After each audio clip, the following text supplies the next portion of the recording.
आहेत तसे जसे आपण आहार करत होतो.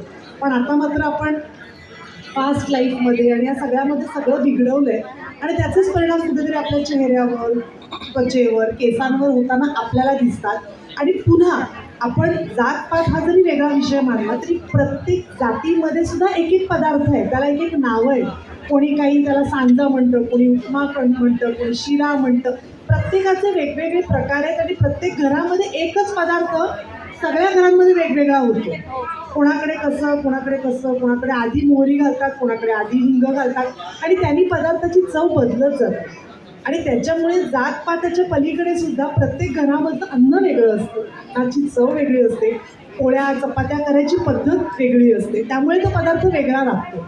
माझ्या आईच्या हातचा पदार्थ तोच तुमच्या हातचा वेगळा लागतो आणि तीच तो मजा आहे आपल्या संस्कृतीची. मला असं वाटतं की विविधतेत एकता आपण ज्याला म्हणतो ती अन्नापासून सुरुवात होते आणि म्हणूनच आज तुम्ही एवढ्या संख्येने इथे आल्या. तर मलाही उत्सुकता आहे की मी त्याची चव कधी घेऊ. आणि शेफनी खूप रेसिपीज काढल्या, त्यामुळे त्यांचं सुद्धा एक जोरदार काळाने आपण अभिनंदन केलं पाहिजे.